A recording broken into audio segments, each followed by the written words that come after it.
How we doing, metlers? Well, welcome to the channel. If this is your first video, welcome aboard. But for regular viewers, you know this was a long time coming, but we've finally made it. So we're going to be doing, this is my Let's Talk About for Black Sabbath. I've been talking about doing it for ages, and I'm finally sitting down to do it now. I thought, right, I'm doing it tonight, otherwise it's not going to get done. For those that are new to the channel, Let's Talk About is a little series I've got where I take a band and I go through their entire catalogue, album by album. So get yourself a beer or whatever your drink of choice is and sit back and enjoy, because we're going to be going through it. So this is the Ozzy years, by the way. We're going to be doing these in a couple of chapters. I'll be doing Black Sabbath up to Never Say Die tonight. Part 2, we'll do Heaven and Hell up until 13. I'll be doing Heaven and Hell, the Devil You Know, included in that. And then I'll do a separate one. I'll probably do then the Ozzy years, the Ozzy solo years. And then I'll do a separate one. I'll do Tony Iommi's two solo albums, 3. I'll do the Geezer albums, and then I'll do the Bill Wald solo albums as well. I'll do those in a separate thing. And let me know in the comments as well. I've got a lot of Black Sabbath books. I'll probably do a thing on Black Sabbath books. But also, is book reviews something you would be interested in for this channel? I've got a lot of music books. Autobiographies, biographies, just books on music as well. Like I've got Contract in Blood down there by Ian Glasper. It's about UK thrash. I've got a US black metal. I've got Laws of Chaos. I've got Swedish death metal down there. I've got the collected works of Metallian. Yeah, I've got shitloads of metal books. So, is that something you're interested in? Let me know in the comments. Anyway, should we get on with it? Right, Black Sabbath. Where do we start? I mean, you all know the story by now. Post-war Birmingham. 4 guys with fuck all and a dream got together. Wanted to be the Beatles, but somehow became Black Sabbath. They got the name off of a Boris Karloff film. Outside of a cinema, they saw people queuing up, and they came up with an idea. If people queue up to get scared to watch a horror film, why don't they? Wouldn't it be cool if someone made them get scared at something they listen to? So, which led to the first track, Black Sabbath. Yeah, you don't really need the history of the band from me. It's well documented in plenty other areas, and I'm sure many people can tell the story better than me. But Black Sabbath are the band that invented heavy metal. Unknowingly invented by Black Sabbath, but perfected by Judas Priest. That's my my take on that little debate. Yes, there was Blue Cheer. Yes, there was Jimi Hendrix. Yes, there was Led Zeppelin and blah blah blah blah. Every band is a wave. Music and rock and heavy metal and whatever it is, it's all a wave. Every band is just a wave in that ocean. Yes, the elements were getting together, the sounds. Yes, there was Cream, and yeah, it was all crystallizing and mixing.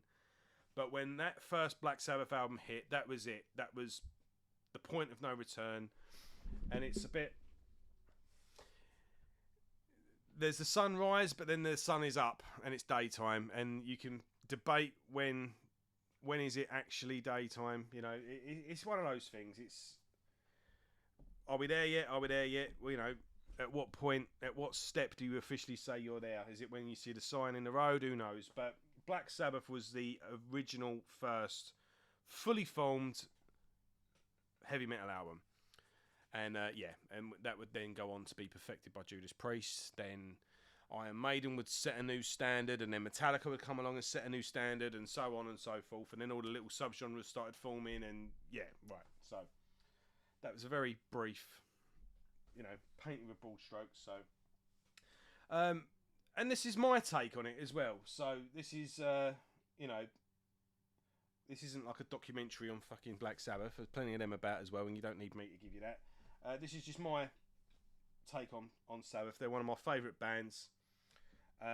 They've been with me from day one. I'll start off with how this all started going through my dad's record collection. He was playing his Led Zeppelin, funnily enough. I quite got into the Cult as well, the Cult, that Love album. But yeah, I was getting into Zeppelin, and he'd got his records down from a loft, and he had this Wi-Fi system, those big ones that you used to have. So you had the record player at the top, you had a CD in the middle, and 2 cassettes at the bottom. And I'm going through his records, and I pulled that out. What's that? That's a witch. What? Yeah, this is Black Sabbath. This is scary music. That's what he told me. And this isn't that was an original press, but this is one I bought. I bought this last year in HMV. So, but it's a pretty much as I remember it. And then you open it up. What's that then? Oh, that's an upside down cross. I was single figures at the time. I must have been about 8. And he taught me how to play a record properly. Be careful with the thing. Make sure you don't scratch it. And then the bells. The wind. Boom. Boom. And then. Bang. Bang. Bang. Ding, ding, ding, ding, ding, ding, ding. Ding. Ding, ding. And then hearing, what is this that stands before me? And I was playing it on the wrong sound. I didn't realise that at the time. So I got the fast version, and Ozzy's voice sounds really fucking weird when it's fast. But yeah, no, start again. But yeah, awesome. What is this that stands before me? Figure in black, which points at me. Turn around quick and start to run. Find out I'm the chosen one. Oh no! Fucking amazing. So, yep, I got my CD edition there. Do you get the upside down cross in this? I'm not sure. No, you don't. You get a load of photos of the band in the early days though. Ozzy with his fucked up hair. That's a pretty cool photo actually. This edition you get studio outtakes and whatnot.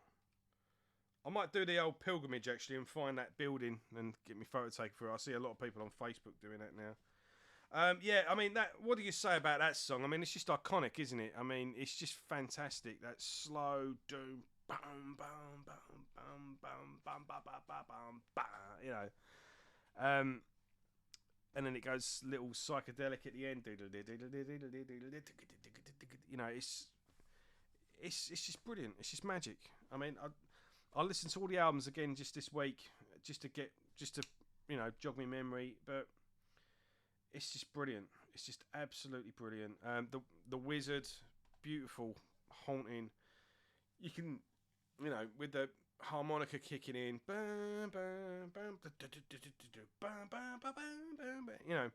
misty morning, clouds in the sky. Without warning, a wizard walks by. But in that intro, you see the mist. You just see the forests and you just picture everything. It's just brilliant. And behind the wall of sleep, it's great. I didn't realise it was a H.P. Lovecraft reference. Great bluesy, just fantastic. It's bluesy, it's heavy. I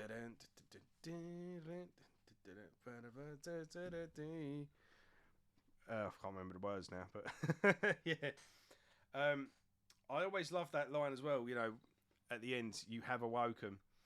But yeah, it just brings to mind old English villages and old folk tales, and it's NIB. I mean, what a song! It's just spellbinding.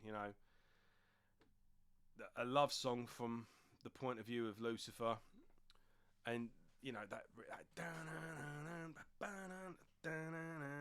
oh yeah, you know, every song. I could sing it. I'm just going to end up singing you this whole album, but I love every note of this album. Evil Woman, Don't You Play Your Games With Me, brilliant. That's an old cover. That's a cover of an old blues song, I think. Sleeping Village, oh my god, magic, absolutely magic. I mean, I used to live in a village, and still not far from it now, but you've got like an old church and some old thatched roof cottages. Every so often, someone has to put new Weetabix on the roof, and you know, so I remember walking home from school one day in the winter, so the sun was going down quite early, and just seeing this little village with the sunset behind it, you know, and that it brings that to mind with me. You know, it's a cozy little introduction to that song, but then it goes into that brilliant bluesy jam, Warning as well. You know, a real dark song about a failed love affair. About a cursed woman, you know, and that matches pretty well with Evil Woman, really, I guess. But yeah, great song as well. And then this isn't my original version actually. I had this on CD before, but I've chucked my other version when I got this. I didn't realise Wicked World wasn't on the original album. I always thought of it as an album track, but I still think of it as an album track, really. But yeah, it's officially a bonus track, but for years and years it was on the CD version. But yeah, great. That's another cover as well, apparently, though. But yeah, ding ding ding ding ding, bum bum bum, and that big thick riff, that dun dun dun dun dun dun dun. I mean, that song is so heavy that Skinless covered it at the end of their album, and they're a brutal death metal band. But yeah, I love this album. Absolutely love it. I've loved it since I was 8 years old. I could sing you every note of it. Everything about it is perfect. Yeah, it might not be the quintessential Black Sabbath album. I mean, they went on to do a lot of other things musically, but what a great starting point. You know, apparently it was recorded for like 500 quid. It sold really well, so the profits were through the roof. So they greenlit the second album straight away. So yeah, then we've got Paranoid. Yeah. What is going on with that cover? I mean, these are meant to be the War Pigs. It was meant to be War Pigs and then the last hour they changed it to Paranoid because I think the single did really well. But I think that's pretty, yeah, you know, the album's called Paranoid. Well, this is like, you know, just because it's such a bizarre thing, I just thought it was like of a weird dream. I've got the Super Deluxe edition of it here. I have also got the Super Deluxe of Technical Ecstasy and Sabotage. If you're a regular viewer, then you would have seen the unboxing of them. And if this is the first video of mine that you're watching, then feel free to go back to watch those. Yeah, Technical Ecstasy and Sabotage unboxing. I didn't get Volume 4 because you didn't get much in terms of extra music. I think you got like one disc of like outtakes and alternative takes, but I thought that's a lot of money to spend for one CD that I've not got because the other two CDs were basically that. So I thought it was a bit pricey. The main thing I wanted was the book, but I'll pick it up one day if I haven't got you know, if I find a half decent price one. Anyway, the reason I'm getting this out, this is no different to the rest really. I'll quickly do a quick unboxing for you, for those that you get a book. You know, full of articles from the time, flyers and whatnot. Tour program. Would they have been giving out, like, would they have been selling programs at that time? I don't know. Big ass poster.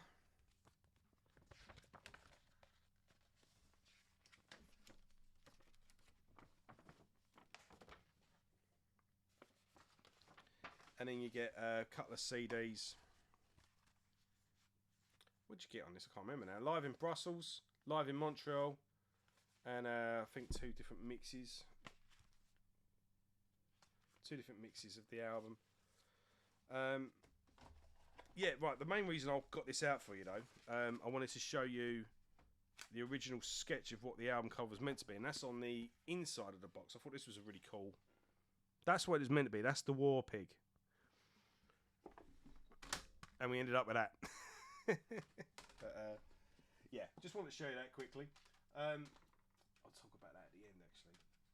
I did do a video for this as well, Emerald Sabbath. Feel free to go back and check that out as well.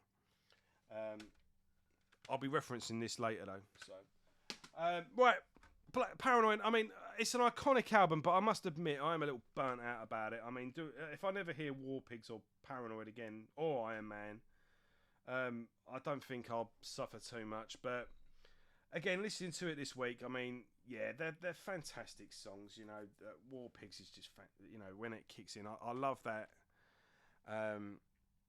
The little riff at the end as well really stuck out for some reason this time. You know, just the way the song just builds up, and you know, we all know that song off by heart. Paranoid, we can sing on our sleep. Planet Caravan is just a really beautiful song. I mean, I do really like Pantera's version of it, but this one's great as well. I prefer this version as well because it has the nice little piano at the end as well. That boom. It's just a nice little effect, you know. Iron Man, again, we can all sing that in our sleep. Electric Funeral, now we're talking. Evil riff. Hand of Doom. Hand of Doom drags for me, I will admit. It's, you know, it just builds up. You know.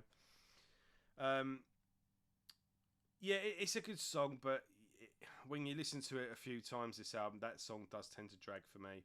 Rat Salads, you got that awesome. It's kind of like Black Sabbath's version of Moby Dick, or you had that little trend for a while. You had like a little instrumental that would then go into a drum solo. Cream did it with Toad. Zeppelin did it with Moby Dick. And Sabbath did it with Rat Salad. You know, still done live up until the last show. It's a good little thing for the band to have a break, I suppose, to get the drummer at it. And then obviously we've got the Fairies Wear Boots. That's another song for me that gets a little bit repetitive at times, but it's still good, you know. Yeah, it's Paranoid, you know. It's the hit records. If they, it's probably the one most people started with. It's probably the best place to start to a newcomer. But for those of us that are, you know the band inside out, this, I think I suffer a little bit of burnout with it, but it must have been good for me to get burnt out in the first place, you know. So moving on. Next up, you know, we have Master of Reality. I've got a deluxe edition here with. I hope they do a box set of this soon. That'd be cool. There's a really cool photo of the band from this period, I think. Is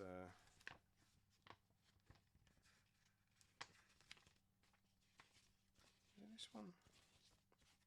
No, it must be the earlier one. But it's like the band have got a thing, and then you got Ozzy at the side. Look, he looks like a giant. It's like this black and white photo. But yeah, I'd love to get a poster of that. But yeah, hopefully they do a. I think they're going to be doing the whole series in those boxes. I'd like to get the whole set, but like I say, I've already skipped Volume 4. But we'll see. But yeah, this is you got a 2-disc edition with outtakes. Yeah, I mean they go really heavy on this one. This is like the anti-commercial. They kind of broke big with Paranoid, but this one they went, no, we're going the other way. You know, Sweet Leaf, we all love that. Fantastic little groove, the old obviously about the you know, yeah, let's say the better way. Yeah, great song, you know, After Forever, another great song, really great lyrics on that one. Kind of gives you a little bit of a different take on the band. They were being, you know, pushed as a satanic band, and it was Geezer kind of going, actually, no, you don't. There's more to this band than what you think. Embryo's a little soundy bit, but then we've got the iconic Children of the Grave. I mean, fucking, what a fantastic song. I mean, so atmospheric. It just absolutely grooves as well. I love that pattern as well. What is going on with the drums in the background there? They never ever did it live, but you know what I'm talking about. That little rhythm, that in the background there. How did they do that? You know. But yeah, that awesome riff and those chords. You know. Again, I think that's another one. I'd say slightly behind Paranoid is probably one of their best known songs, but it's a song that I never get sick of. That's the difference. I always love that song. I'm always happy to hear it, and yeah, it's just awesome. Orchard, you've got another little instrumental, and then you've got Lord of This World, another great song, and but what I really want to talk about is Solitude. I mean, that is the song that I like to play to people and go, like, people who don't know, and go like, right, who do you think this is, and just play it. And then when those vocals kick in, and everyone's like, who's that, you know, that's Ozzy Osbourne, you know, that's Black Sabbath. And this is the thing, Ozzy Osbourne's become this sort of caricature now. He's like Elvis Presley, you know. You can get a fucking Ozzy Osbourne little cartoon action figure that hangs from the window in your car, you know. He's this cartoon character now, Sharon. And people seem to have forgotten what a great musician he is, and what a great singer he was, and the just the catalogue that he's got underneath him, you know. That it's like when he does inevitably die, it's almost as if his music's the last thing he's going to be remembered for. It's a shame, and it's when on songs like this that it really becomes apparent. I mean, this is a real beautiful piece of music, and so underrated and overlooked. And then Into the Void, it's just, you know, when that just kicks in, that groove. I love the lyrics as well. You kind of picture like some old cartoon of you know, rockets firing into the sky. The rocket engine burning fuel so fast, up into the night sky they blast, through the universe the engines whine, could it be the end of man and time? Dun, dun, dun. Yeah, fucking brilliant. Funny enough, I've got a DVD of them. It was when they first, well, not when they first reformed. They've reformed countless times. It was that first time when they reformed without Bill, and they played a club in Birmingham, and they opened. I've got it on DVD somewhere. It's a bootleg, but and they open with Into the Void. It's fucking hell, that really good set they play that night. Funny enough, but yeah, really cool song to open with. But yeah, I love Master of Reality. Probably one of my favourite albums by the band, but there's none really. I'd struggle with the first 6, in all fairness. Next up, we just go from one strength to the other. Volume 4, the album where they were absolutely out of their nut when they recorded it. Lots of little interludes, and one addition I've seen as well where Wheels of Tomorrow and Tomorrow's Dream, Wheels of Confusion and Tomorrow's Dream are together as one song. But apparently they put loads of bits in, so there was more songs. Apparently they got more money the more songs they submitted, something like that. So, but yeah, Tomorrow's Dream. I mean, what a great way to open an album, and it just shows you how far they've come musically, and yeah, it's just it just goes through so many twists and turns, that song, doesn't it? And then goes into Tomorrow's Dream, into this beautiful little strumming instrumental piece. Bear with me one sec, folks.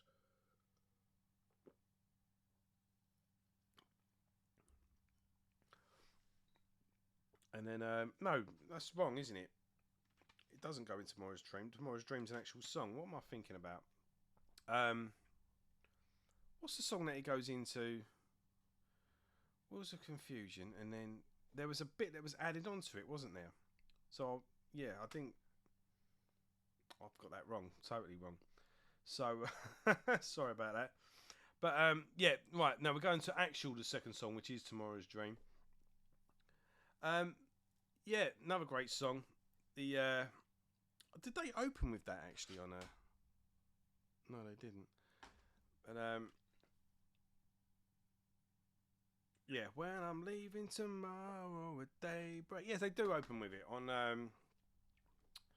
on Past Lives. We'll get to that later. But that's doing my head in now. There's a little bit at the end of Wheels of Confusion, and you all know what it is. But that I'm sure there was on another album.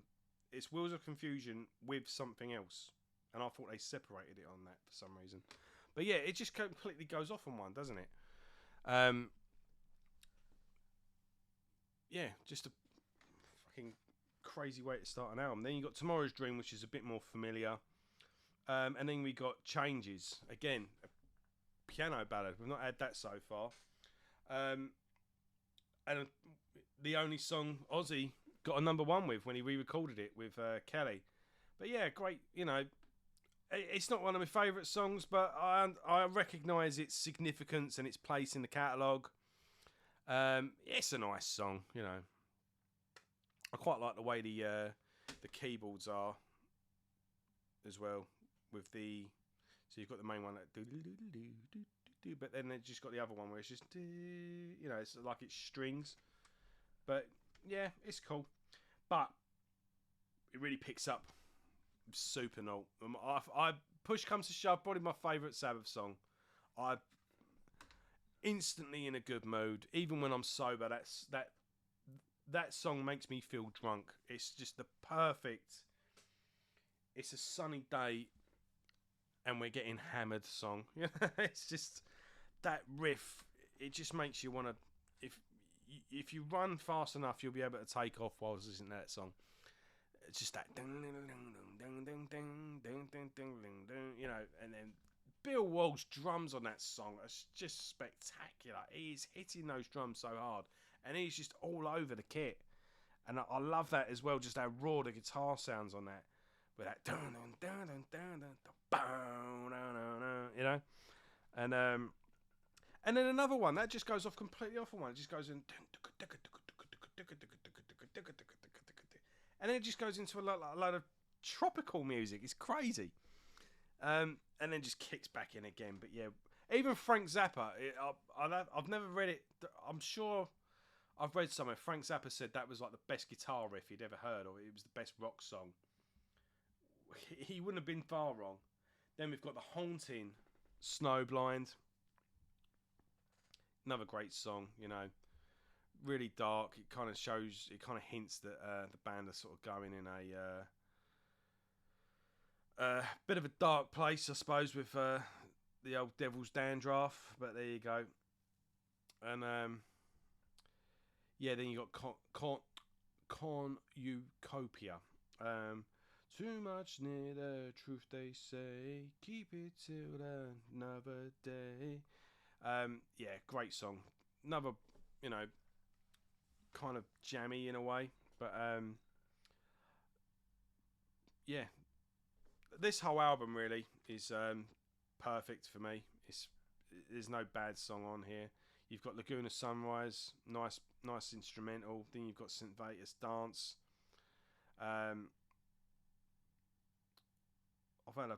Mine's gone blank for some reason. I can't remember how that song goes, but I know it as soon as I hear it. But yeah, and then finishing with Under the Sun, another great song. You know, it's just a perfect album, and they've gone from strength to strength all through it so far. It's just every album you can see the band evolving and growing as songwriters and getting tighter as a band. And yeah, they've just gone from one masterpiece to another. I mean, again, could be my favourite album. I'll have to have a think about it at the end, but definitely out of the. I think Black Sabbath is my favourite just because of it had such an impact on me at a young age, and that was my first album. But they're all just fantastic. So yeah, Volume 4, absolutely brilliant. Not a note out of place. And then moving on, we've got another masterpiece, Sabbath Bloody Sabbath. Let's try and get that a bit closer, let it focus on the artwork. And then got the opposite there. Yeah, when that first song, let's get focus. Yep. We'll get there. Yeah. So, yeah, they take another leap forward, really, don't they, musically on this one? It's not quite as heavy as the previous albums. There's a lot more going on musically. They're starting to experiment a little bit. Cool little fun fact for you. You got Rick Wakeman from Yes doing keyboards on Sabra Cadabra, and what was the other one? There's two. Who Are You as well. Yeah, Sabbath Bloody Sabbath. Fucking real dark, iconic, heavy song. National Acrobat, another great song. I mean, we could just go every other song, you know. And the fluff, well, you get it. Fluff is quite nice, actually. That's quite a normally with the little instrumentals you get, some of them are just seconds long, but this is an actual proper instrumental song. It's over 4 minutes. Yeah, Sabracadabra as well. We mentioned that earlier. That's a really good rocking one. Someone found it out of the gold when we're making love is really out of this world. The Killing Yourself to Live, another nice little mid-pace track. Who Are You? Cool little cool sort of weird keyboards on that one. Living for Today is nice. That reminds me a little bit of the Beatles in a way. The way the Looking for Today. The Spiral Architect as well. Sorcerers of Madness in a Immediate Time. Yeah, that was on the Reunion album as well. Really good version of that. But yeah, this was Geezer Butler's favourite album as well. And probably not that I dislike the I far from dislike the album, but I do prefer Volume 4 and Sabotage. So this one kind of sits in the middle for me. But yeah, always enjoy it when I listen to it. Like I say, a lot of people, it's their favourite. Geezer Butler's favourite album, apparently. So the band going a bit of a dark place now. They're falling out with their managers. They're getting sued. I think the drugs are starting to kick in as well, and yeah, it's all starting to fall apart a little bit. But they take their frustration out on this album, Sabotage. Now, this is my how many times am I going to say that this is my favourite album? But yeah, this is an underrated gem in the catalogue, I think. I mean, kicking off with Hole in the Sky, absolutely brilliant. I mean, kind of the sequel to Supernaut in a way, in terms of, you know, feeling really just mind-blowingly out of your nut. Song so heavy that it blew Tony Iommi's moustache off. There you go. Don't Start Too Late. Trying to think how that one goes now. Is that a little instrumental? Yeah, that's a little 49 thing. But then you got Symptom of the Universe. That dun, dun, dun, dun, dun, dun. Covered by Sepultura, kind of ripped off a bit by Napalm Death on, is it The Kill or one of the opening tracks on Scum? Yeah, heavy as fuck song. And then it just goes completely off on one again in the middle of it. But yeah, you know, prototype thrash metal really is on that track. It's heavy as fuck. Then you've got the Megalomania. What a piece of music that is as well. Those haunting keyboards at the beginning, the way it just builds up and builds up. It's dreamy and nightmarish and just weird, like the front cover really. And then it just goes into that second part of the song with dun dun dun dun dun dun dun dun dun. You know, you keep coming away, looking for tomorrow. Brilliant stuff. The thrill of it all, another great song.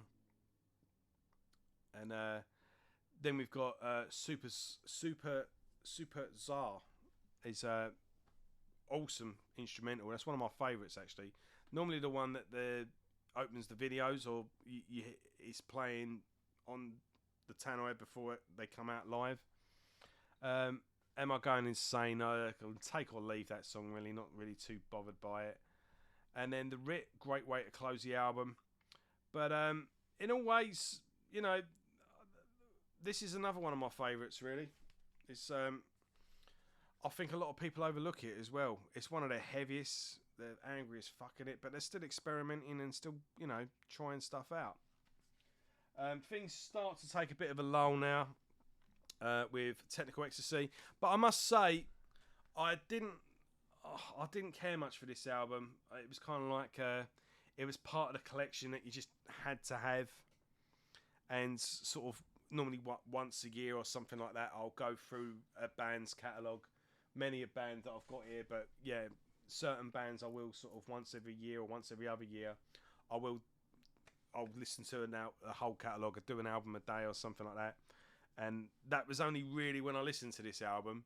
But this box set, the new Technical Ecstasy box set that came out a few weeks ago, I really got a new appreciation for this album, and the new mix is really good.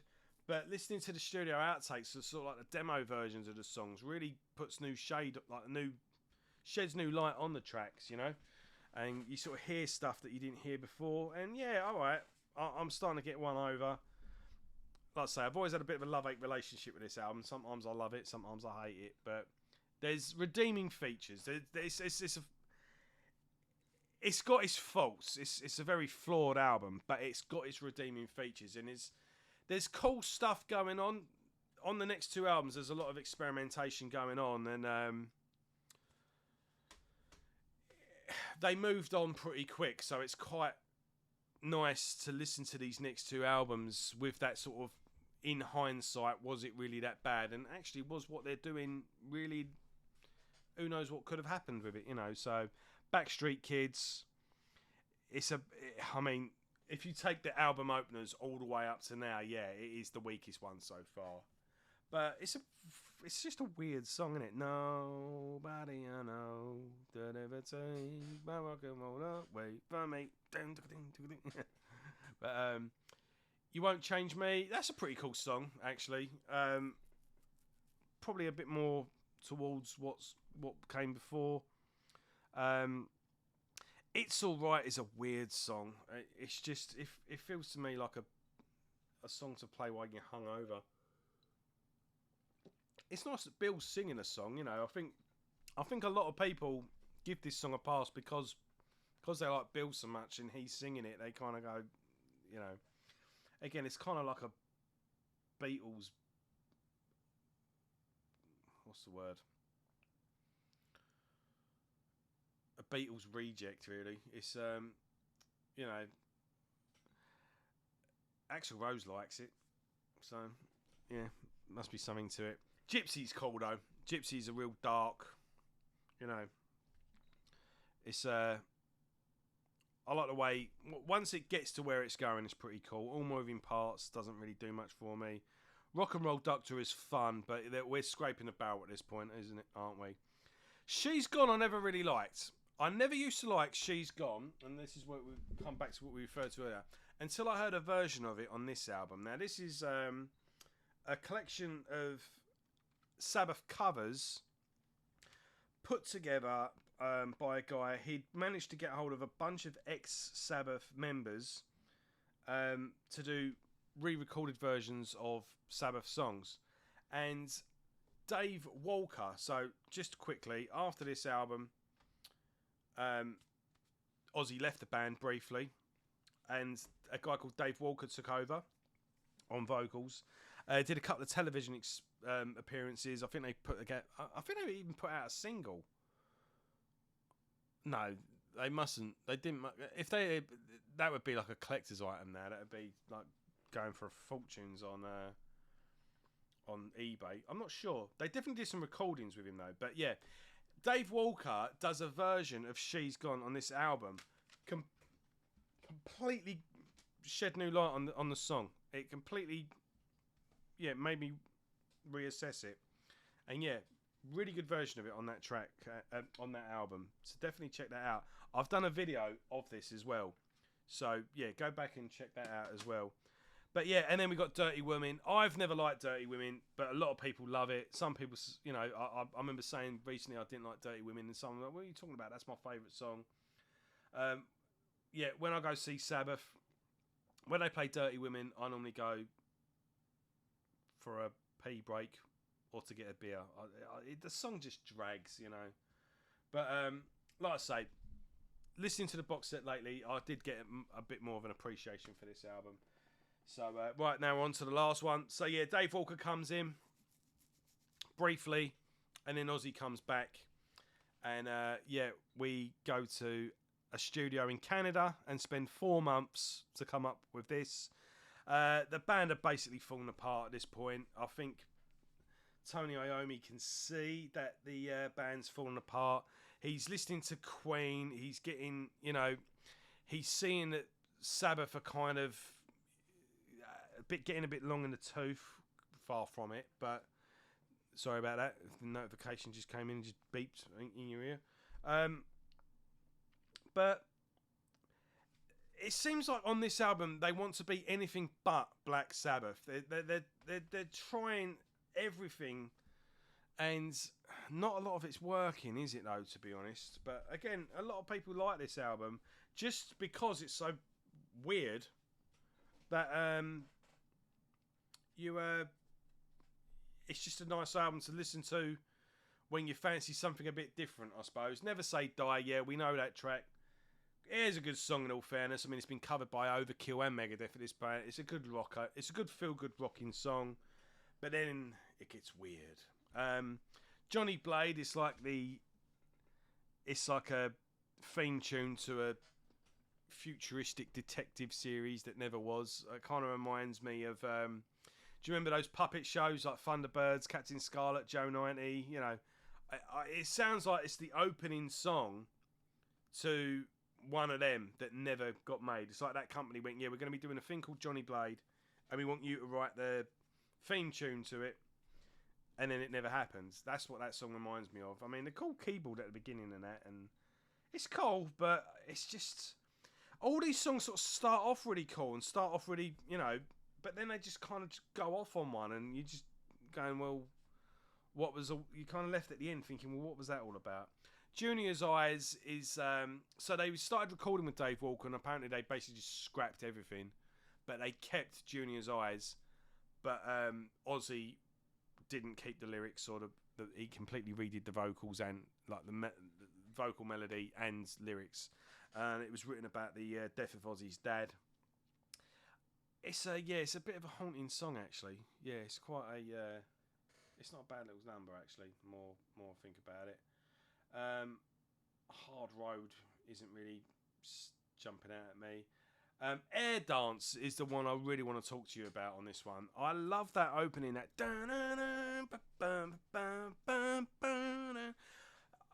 opening riff is fucking great, but it never gets used again.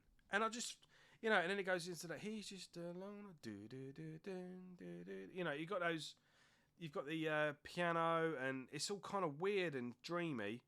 And then let's get this thing to focus. And I just think if it found a little way to segue back into that opening riff, that would make a really good chorus. But it don't. It just goes off on this weird soundscapey, keyboardy thing. But the more I listen to it, the more I like it in a weird way.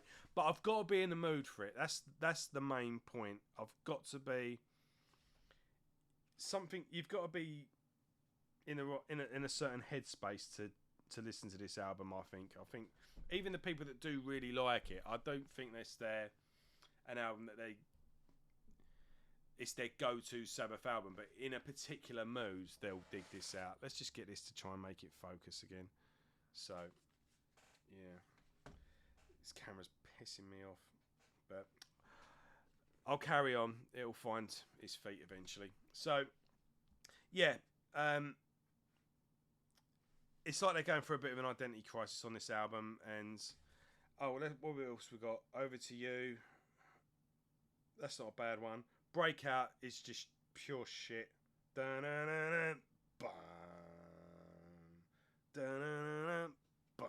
It's crap. And then Swinging the Chain, another song that Bill Wald does the lead vocals on. So again, it's not really up to much, is it? Let's be honest. So yeah, that's the. We've come to the end of part 1, really. I'll go for a little recap. I just wanted to show off a few little bits as well. Yeah, so you got Past Lives. What started off as Live at Last, but then got reissued in this deluxe edition as Past Lives. Here we go. It's focused. This is a fantastic live album. Absolutely brilliant. Fantastic set list.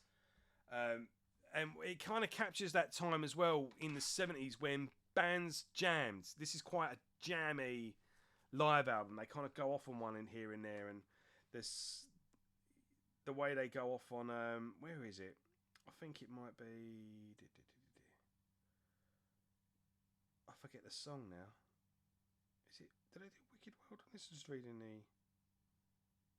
There's a song where they go into other songs, if that makes sense. Yes, Wicked World. They kind of go do like little medleys of other tracks in there as well. He'll throw Supernaut in there, the main riff of it. But yeah, the Wicked World goes on for ages, and it goes like some awesome solos in there and that. The band just sound on fire on this, and yeah, this really does catch the band at the peak of that original era. And I did pick this up as well. This is the Black Sabbath early days from the Rugman's Youth Club. I think this is 1969. This would have been when they did that residency, I think, in the in Germany. Is it that club in Hamburg? Obviously, the Beatles did. I think Black Sabbath were the last band to do a residency there. They got sent to that before they recorded that first album. Yeah, pretty cool. Worth picking up. Don't go paying a fortune for it, but if you find a sensibly priced copy, yeah, that's worth picking up. And then I've got a DVD here of the tour on the Never Say Die tour. Pretty good concert as well in Hammersmith Odeon. Symptom of the Universe to open with, War Pigs, Snowblinds, Never Say Die, Black Sabbath, Dirty Women, Rock and Roll Doctor, Electric Funeral, Children of the Grave, Paranoid, Ozzy's at his, he's crazy, coked out self. But yeah, that's a really good concert. I'm just trying to think of anything else I might have. I've got a few bootlegs. I think some of the bootlegs I told you about are in there. But yeah, let's have a quick little brief recap then. But yeah, I mean, even the two I don't like much, I still love them. You know what I mean? It's part of the collection. I still love them for what they are. And yeah, like I say, every so often, if the mood takes you, you kind of dig these two out and have a little recap and kind of mull over them and go, oh, you know, it's a bit weird and a bit out there and a bit freaky and a bit weird. And you like them for that. But no one's glad, like no one wishes that they carried on doing what they were doing on this. No one does.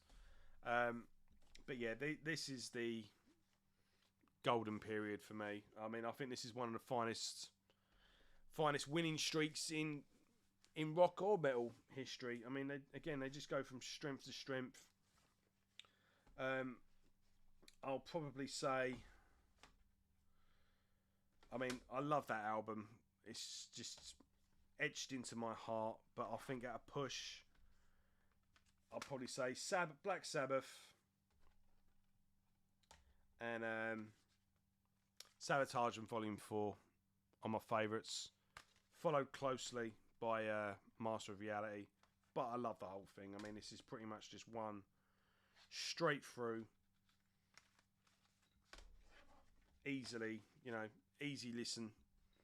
Not a note out of place. I could listen to all 6 of those albums back to back. And yeah, okay, I could listen to them as well. So, yeah.